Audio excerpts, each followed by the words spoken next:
ինձ մոտ ընդհանրապես տպավորությունով եթե Նիկոլ Փաշինյանը մի օր գա հայտարարի, որ հայ ազգը պիտի վերանա, որ ադրբեջանական ազգը ապրի, Մարիա Կարապետյանը դրա մասին մի հատ նենց գաղափարական ելույթ կգրի, մի հատ իսկապես նենց գաղափարական ելույթ կգրի։ Ես ուզում եմ ձեզ շնորհակալություն հայտնել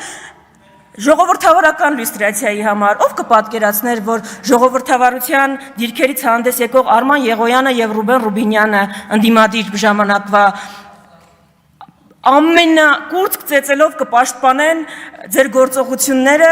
օրինակ հայտնի գործարարի նկատմամբ, ով ընդամենը հայտարարել է, որ եկեղեցու դեմ արշավին ինքը կմիջամտի իր ձևերով։ Ով կպատկերացներ ընդամենը 6-7 տարի առաջ։ Իսկապես դուք իրականացրել եք համապարփակ լյուստրացիա, ցույց եք տվել բոլորի արժեքները եւ դեմքը Սիսակ Գաբրիելյանն էլ այդ շարքում։ Հիմա ես ուզում եմ մեր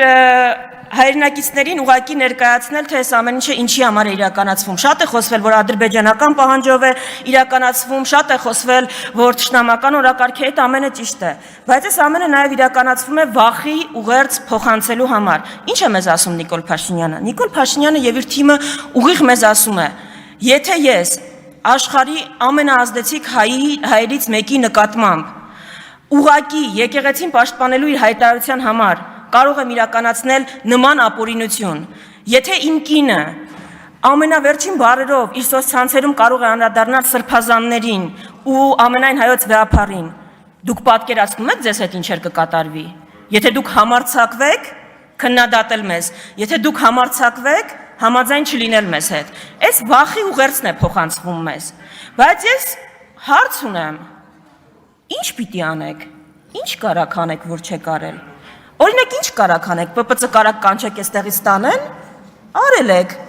բանտեր կարող եք նստեցնել, արել եք շատերի նկատմամբ, Սրբույի Գալեյան ուր է, բանտում քանի տեղ կա, Սրբույի Գալեյան քանի տեղ ազատ կա Հայաստանի բանտերում, 1000, 1200,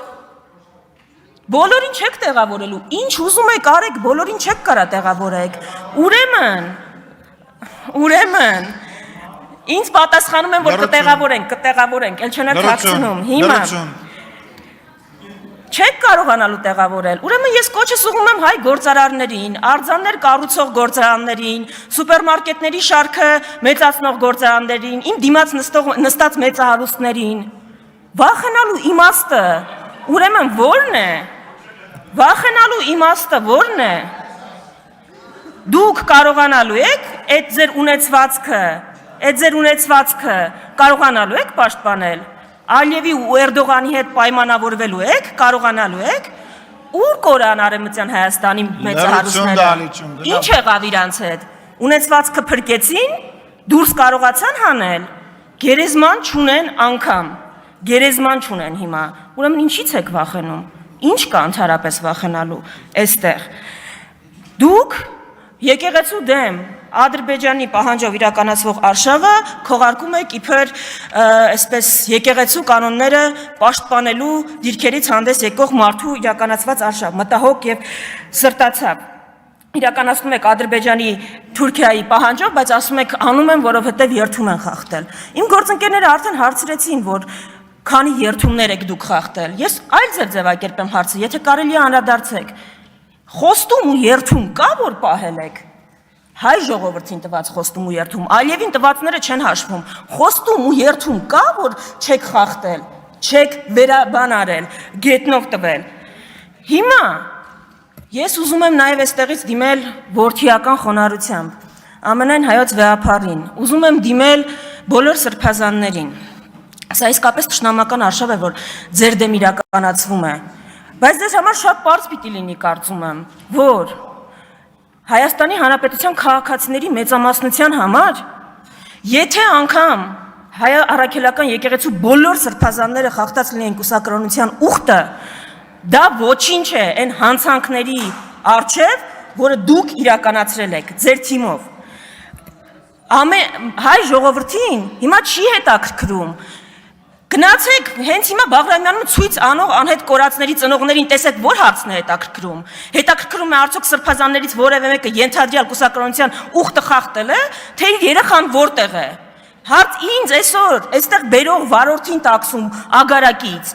Չեն հետաքրքրում կուսակրոն հոգևորականներից որ մեկն է ուխտը խախտում։ Հետաքրքրում էր հեղուկ գազը ինչու է այդքան թանկացել։ Կուսակրոն հոգևորականների ենթադրյալ իրենց ուխտը խախտելու հետևանքով, ջերմուկում հիմա թուրքերը։ Կուսակրոն հոգևորականների ենթադրյալ իրենց ուխտը խախտելու հետևանքով եք դուք Սոնա Մնացականյանին ավտոյի տակ գցել եւ հեռացել։ Մեր որ մի խնդիրն է այս խնդրի հետ կապված։ Ուրեմն ինչի եք այս խնդիրը արհեստականորեն օրակարգ բերել։ Որ այս հարցերին չպատասխանեք, որ այս հարցերից կարողանաք խուսափել։ Դրա համար հաստատ կուսակրոն հոգևորականների ենթադրյալ իրենց ուխտը խախտելու հետևանքով չի, որ Եռաբլուրը մեծացել ու կրկնապատկվել է, ու մենք անվտանգային ճգնաժամի մեջ ենք։ Դրա համար մեր հայ առաքելական Սուրբ եկեղեցին պիտի իմանա, որ հիմա ինքը ունի ավելի շատ աջակիցներ, քան կարող են պատկերացնել, քան երբևէ երևի ունեցել է։ Երբևէ։ Այդ աջակիցների թիվը Հայաստանում չկա հրապարակ, որ դա կտեղավորի։ Ու դա է հանրային տրամադրությունները։ Ու դա է, որովհետև դուք ում հարվածում եք, ում թիրախավորում եք, իր շուրջ մոբիլիզացիա եք ստեղծում։ Դե երևի դրա համար էլ արժի ձեզ շնորհակալություն հայտնել։ Ուրեմն հայ առաքելական եկեղեցին պիտի իմանա, որ հայ ժողովրդի մեծամասնությունը իր կողքին է եւ այստեղ որևէ նահանջի տեղ չկա, որովհետև եթե ընդգրկեն շանտաժներին, տեղի կտան այդ շանտաժներին, ուրեմն մենք խոշոր հաշվով ավարայր ինչի համար ենք կռվել։ Եթե Հայաստանում Ադրբեջանի ու Թուրքիայի պահանջով վեհապար պիտի փոխվի, եթե Հայաստանում Ադրբեջանի ու Թուրքիայի պահանջով սահմանադրություն պիտի փոխվի։ Հիմա ես այստեղ ուզում եմ որպես վերջաբան անդրադառնալ Անահիտ Ավանեսյանը երեք այստեղից խոսեց։ Անահիտ Ավանեսյանը շատ վրդովված էր իր դեմ իրականացված այդ թվում նաև իմ ակցիայից։ Երբ պետական դավաճանությանն է վերաբերվում, այս մարդիկ շատ սառնասիրտ են։ Հենց իրենց դեմ այդ ակցիաների ու գործողությունների համար իրականացվում է որևէ ակցիա, դառնում են փխրուն հոգիներ։ Անահիտ Ավանեսյանը ստում է։ Ոչ մեկ մեր հերոսների նկարները ոչ պատրել է, ոչ իր վրա են նետել։ Անահիտ Ավանեսյանի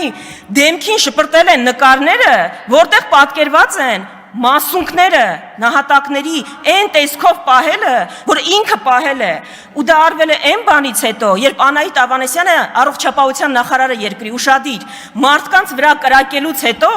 ոչ թե գնացել է վիրավորներին այցելելու, ոչ թե գնացել է